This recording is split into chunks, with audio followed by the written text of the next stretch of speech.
Hi, good evening. Welcome to Curriculum Night 2020 for the Rochester Community Schools virtual campus.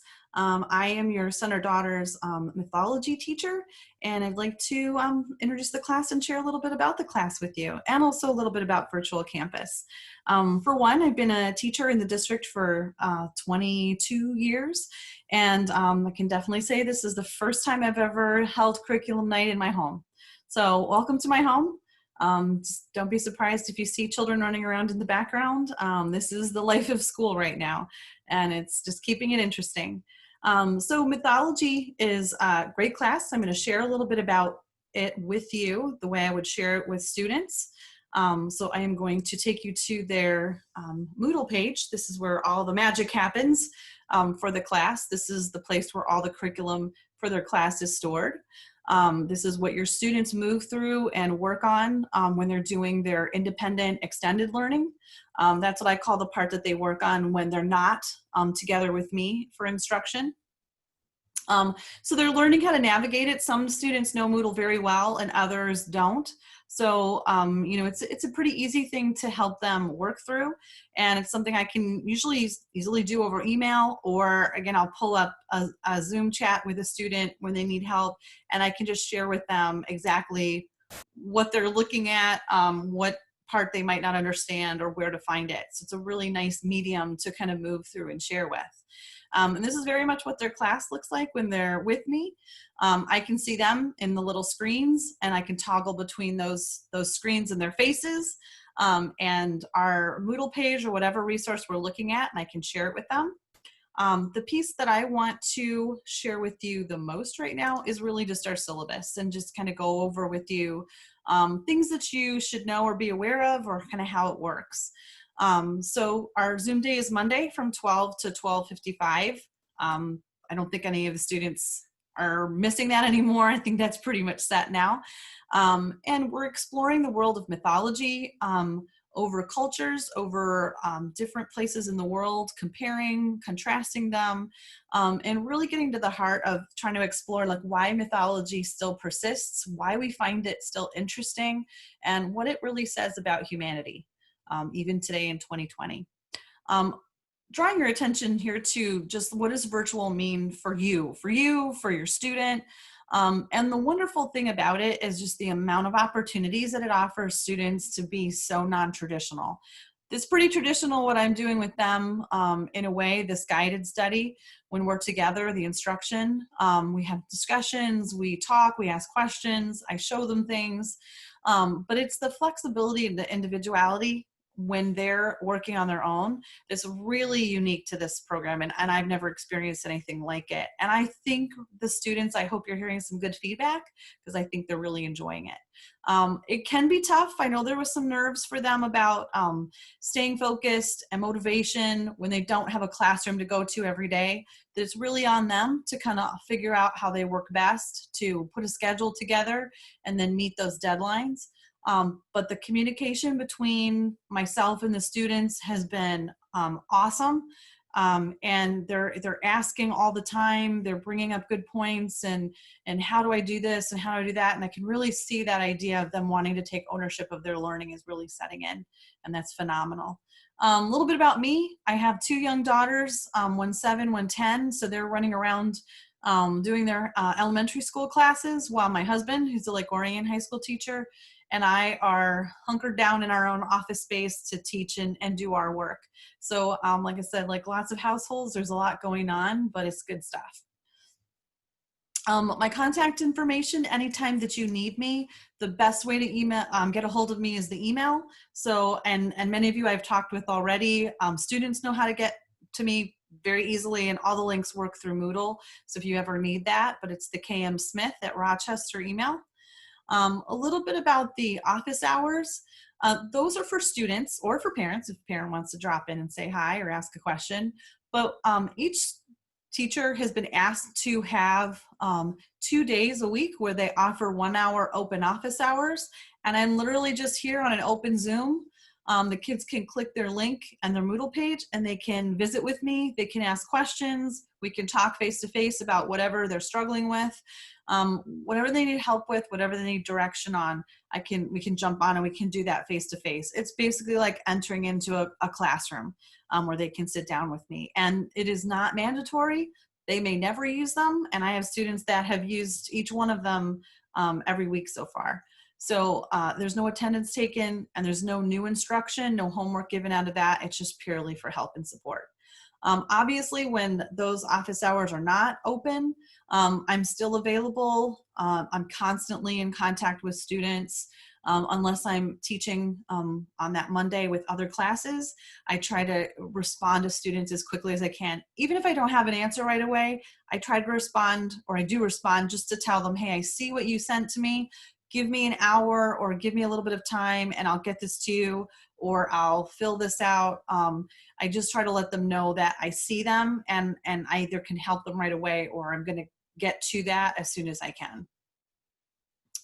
This is just my schedule at a blink.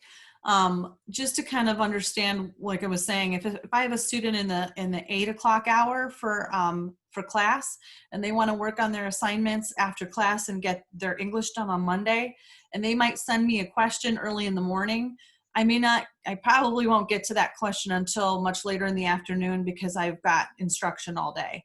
And there's no way to break out of that, nor would I want to. But that's where the office hours come in. And then as soon as classes end, I'm back on email trying to help students navigate what they need. Attendance is important, especially these live chat meetings are really important, that the students are getting that live instruction with each of their teachers every day. I know you expect it, and we want to make sure that the students attend it and get the advantage of the live instruction. This is not meant to be totally independent online work. It's meant to have the live person and the interaction going with it. So I make sure, and we take attendance. The attendance is submitted just like it would be in the school building for the Monday or whatever subject day your student has that class. We take that attendance. If your student needs to miss their their Zoom class, they can email me ahead of time or even after. I mean, obviously I would have seen that they're not there, but I also need a contact from you to know that their student wasn't there. So it works the same as attendance from the traditional building in terms of parent contacting the teacher so that we know that again that they're not there. But we do mandate that the students, unless there's some reason why they can't attend, for them to be there. And there is really good structure behind if they have to miss, I'm in contact with them. Hey, you missed class. Can you make my afternoon open Zoom time or my Thursday so that we can go over class material? I can show you what you need to do. Some way to communicate back and make sure that the student doesn't feel left behind. We pride ourselves on that structure, that it's there and it's solid. In terms of grading, the regular Rochester Community Schools scale applies. But I just want to focus up here just for a moment in terms of learning is a progress. And I strongly believe that sometimes reworking something, sometimes revisiting something, sometimes going through it a second time, trying to move the student to some deeper level thinking, some critical thinking, some deeper analysis as we get more into how do you analyze literature and make inferences about literature, make connections. Sometimes a student won't always get it the first time. So maybe I might take it back to them and say, hey, you did well the first time, but I want to try to get it a little bit more, a little bit deeper. Let's think about what happens when we apply this motivation to a character. So I might ask the student to do something a second time. There's no penalty. It's not late. It's trying to get that. They didn't get it wrong the first time, but I think that they're ready to take another step into a deeper thought process about it. And if I can just point them in that direction, then usually we can get there. And so I may ask students to rework something to help build their learning. And that's a really valuable part of learning and exploring, especially in literature, where it's not always a right or wrong answer. It's not like math. It's something you kind of have to explore your own ideas and your own thoughts about what a character is doing or why something is happening or how it connects, and that takes time to build. What you can do to help support your student in this virtual classroom, this virtual world we're doing now, is help them find a dedicated space as best you can. Like I said, my husband is here most days. My children are in school here, so I totally get there's noise and things happening, and the phone rings, and life comes in. But if you can help them find a dedicated space, especially for their Zoom meets, that would be hugely important. Especially when they're, volunteering answers and speaking out where they have some privacy, the best you can, that would be great. Make sure you remind them to eat and drink, and keep hydrated, keep energized. And with that, take breaks. Encourage them to step away from the computer after an hour or so, rest their eyes, take a walk, do something else, not look at their cell phone, do something else just to give their brain a break, their eyes a break, to recharge a little bit. And lastly, please encourage them to seek help. I'm a new teacher to a lot of them. They don't know me. So it can be scary. It can be intimidating to reach through the screen. You have to send out an email. You kind of have to put yourself out there.